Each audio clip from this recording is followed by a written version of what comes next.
तो जैसा कि हम लोगों ने आपको बताया था कि एमयू बीए बीकॉम की काउंसलिंग जो है वो संडे से स्टार्ट होगी, तो अल्हम्दुलिल्लाह हुआ भी ऐसे ही कि आज 7 जुलाई 2024 से ही एमयू बीए बीकॉम की काउंसलिंग जो है स्टार्ट हो रही है।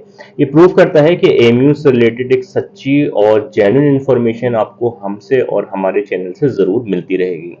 आज की वीडियो हम लेकर आए हैं आपके लिए, जिसके एक डिमांडिंग वीडियो भी थी सभी की तरफ से, कि आज की वीडियो में हम डिस्कस करेंगे कि एमयू की काउंसलिंग आज से किस तरीके से की जाए, क्या स्टेप्स होंगे, क्या प्रोसेसेस होंगे, कैसे किया जाएगा, क्या लॉगिन साइन अप होगा, कौन कौन से डॉक्यूमेंट्स को हमें फिलअप करना होगा और कब से लेकर कब तक हम ये काउंसलिंग कर सकते हैं। वो लोग जिनको जो सिलेक्टेड लिस्ट में है, चांस मेमो में है और स्पेशल कैटेगरी में है, इन सभी लोगों को अपनी काउंसलिंग जो है 7, 8, 9 तारीख में राउंड 1 में कंप्लीट करनी है। उसके बाद आपकी फर्म लिस्ट जो होंगी वो ऑनलाइन शो कर दी जाएंगी। तो बिना देर किए शुरू करते हैं हम आज की वीडियो और देखते हैं और डिस्कस करते हैं एमयू का काउंसलिंग प्रोसेस।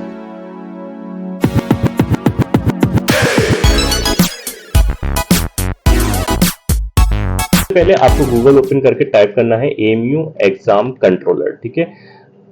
आपको काउंसलिंग कहां से करनी है इसका लिंक आपको डिस्क्रिप्शन में भी मिल जाएगा, आप वहां से जाके भी काउंसलिंग सेक्शन को ओपन कर सकते हैं डायरेक्टली, ठीक है।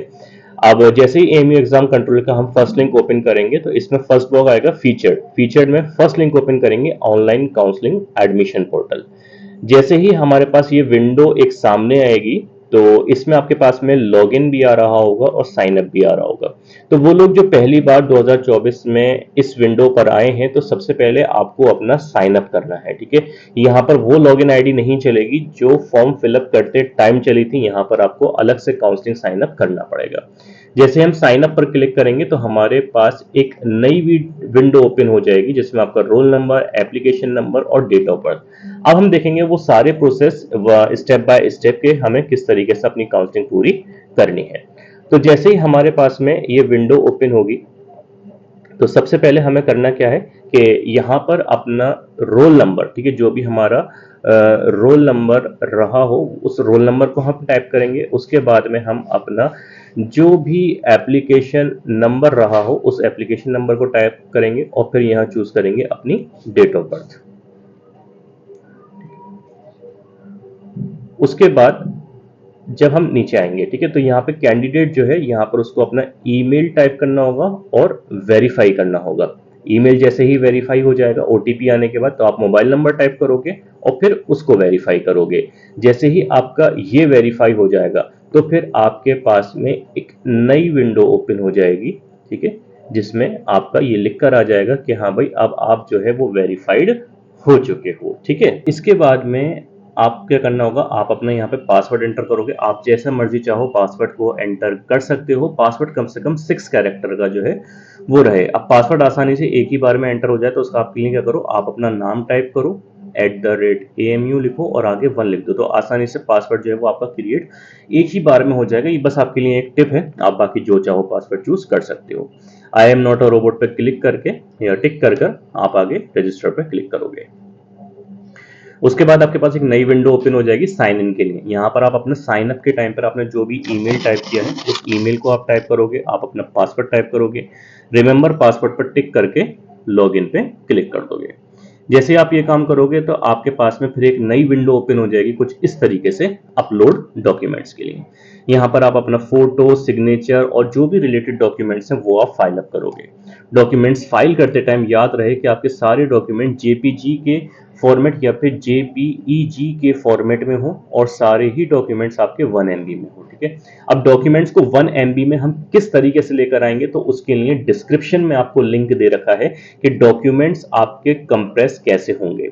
दूसरा, आप मोबाइल से ही अपने डॉक्यूमेंट्स स्कैन कर सकते हो, इसके लिए भी आपको डिस्क्रिप्शन में लिंक दे रखा है कि आपके डॉक्यूमेंट्स स्कैन मोबाइल से किस तरीके से किए जाएंगे, ठीक है। अब इतनी चीज करने के बाद में अब हमें डॉक्यूमेंट्स जो है वो अपने किस तरीके से फाइल करने हैं तो वो भी हम एक बार देख लेते हैं।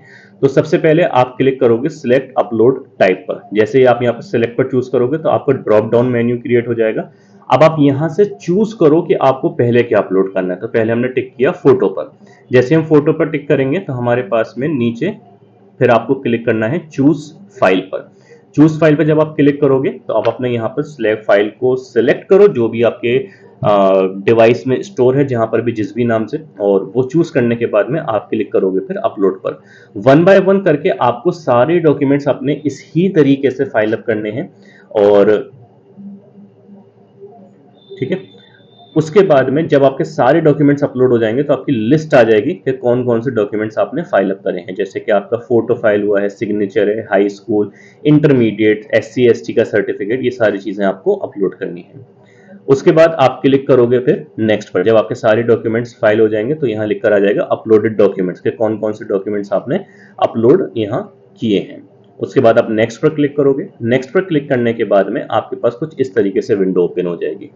अब इस विंडो में आपको क्या करना है कि यहां आपका स्टेटस शो करा जाएगा, आपका एक्शन शो करा जाएगा कि आपने स्टार्ट करा है कि नहीं करा है। अगर आपने काउंसलिंग स्टार्ट कर दी है तो प्रोसीड लिख कर आ जाएगा, और फिर यहाँ स्टेटस लिख कर आ जाएगा कि आपका एडमिशन हुआ है या नहीं हुआ है, आपका कंफर्म हो गया है या नहीं हुआ है, या आपके डॉक्यूमेंट्स वेरीफाई हो गए हैं या नहीं हो गए। ये सारे स्टेटस आपके यहाँ शो करेंगे।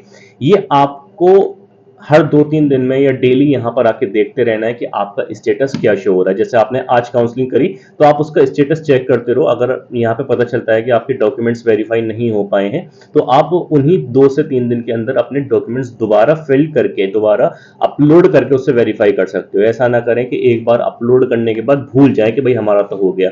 इसको वेरीफाई कर लें कि कहीं कोई AMU एडमिनिस्ट्रेशन की तरफ से कैंसिल तो नहीं कर दिया गया है। ठीक है, अब उसके बाद में आपको लास्ट क्या करना है, ये सारे डॉक्यूमेंट्स अपलोड होने के बाद में जो अब काम है वो है आपका AMU की तरफ का। वो काम क्या है, वेरिफिकेशन ऑफ डॉक्यूमेंट्स, यानी कि जो भी डॉक्यूमेंट्स अब आपने अपलोड करे हैं उन सारे डॉक्यूमेंट्स को AMU वेरीफाई करेगा। ठीक है, अब वेरिफिकेशन के दौरान जो वेरीफाइंग ऑफिसर है उसे लगता है कि कैंडिडेट एलिजिबल था एडमिशन के लिए लेकिन उसने डॉक्यूमेंट्स अपने गलत फाइल करे हैं, तो आपका एडमिशन फॉर्ज कर दिया जाएगा, कैंसिल कर दिया जाएगा।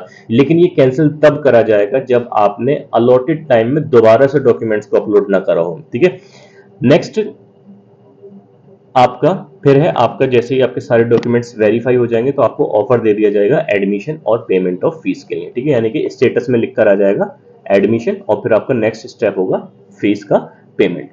ठीक है, उसके बाद स्टेटस में ये एडमिशन और आप क्लिक करोगे मेक अ पेमेंट पर। अब मेक अ पेमेंट पर आपके पास कुछ इस तरीके से विंडो ओपन होगी जिसमें आप अपना UPI के थ्रू या फिर डेबिट कार्ड और क्रेडिट कार्ड के थ्रू भी पेमेंट कर सकते हो।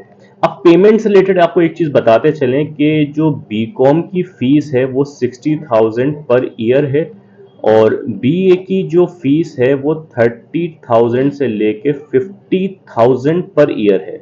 तो इससे रिलेटेड हमने वीडियो पहले ही अपलोड कर दी है, लेकिन AMU एडमिनिस्ट्रेशन ने कल इसके रिलेटेड एक और नोटिस जारी किया है और वो ये कहा है कि आपको ये 60,000 रुपीज एक बार में पे नहीं करने हैं, ये आप सेमेस्टर वाइज पे करोगे। जैसे कि AMU BCom की फीस आपकी 60,000 है तो आप इसको सेमेस्टर वाइज अपलोड करोगे। आप 30,000 एक टाइम अपलोड करोगे फर्स्ट सेमेस्टर की और फिर सेकंड सेमेस्टर की 30,000 बाद में अपलोड करोगे। ठीक है, उसके बाद आपका सीट अलॉट कर दी जाएगी। उसके बाद जब आपकी सारी चीजें कंफर्म हो जाएंगी, आपका पेमेंट भी कंफर्म हो जाएगा, उसके बाद जब AMU फिर एक नोटिस निकालेगी, स्केड्यूल निकालेगी और उसमें आपको अपने सारे अपलोडेड डॉक्यूमेंट्स, मार्कशीट, सर्टिफिकेट, ये सारे आपको फिजिकली जाके यूनिवर्सिटी में रिपोर्ट करने होंगे। तो याद रहे कि आपको स्कैन जो अपलोड जो करने हैं वो स्कैन कॉपीज करनी है, कलर्ड कॉपीज जो है आपको अपलोड करनी है।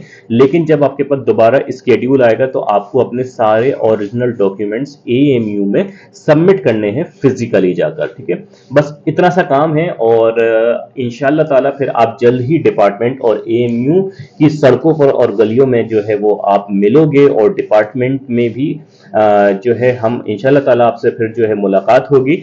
और एक बार फिर से देख लेते हैं कि कौन कौन से ऐसे डॉक्यूमेंट्स हैं जिन्हें हमें फाइल अप करना ज्यादा जरूरी है।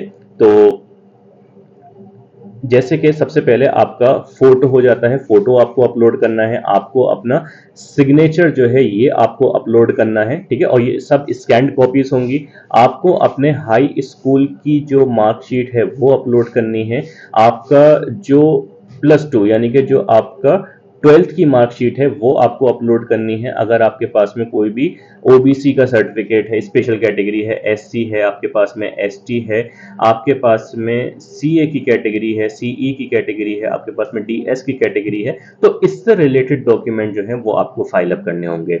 अगर आपके पास आप एक्सटर्नल हो तो आपको अपना ट्रांसफर सर्टिफिकेट और कैरेक्टर सर्टिफिकेट अगर आपके पास में अवेलेबल है तो ये आपको फाइल अप करना पड़ेगा। ये किन के लिए है? ये आपके सारे यूजी एडमिशंस, जैसे कि आपका बीए के लिए, आपका बीकॉम के लिए, आपका बीएससी के लिए, आपका बीबीए के लिए, आपका बीएड के लिए, आपका बीए बीएड के लिए, यही सारे डॉक्यूमेंट्स जो हैं आपके फाइल अप किए जाएंगे। तो बेस्ट ऑफ लक और अच्छे से अपनी काउंसलिंग को कंप्लीट करें। अगर आपको कोई भी प्रॉब्लम काउंसलिंग में आती है तो डिस्क्रिप्शन में दिए गए नंबर पर आप कांटेक्ट करके अपनी किसी भी ग्रीवियंस प्रॉब्लम को जो है सॉल्व कर सकते हो, और फिर इंशाल्लाह हम मिलेंगे अपनी नेक्स्ट वीडियो में जल्द ही।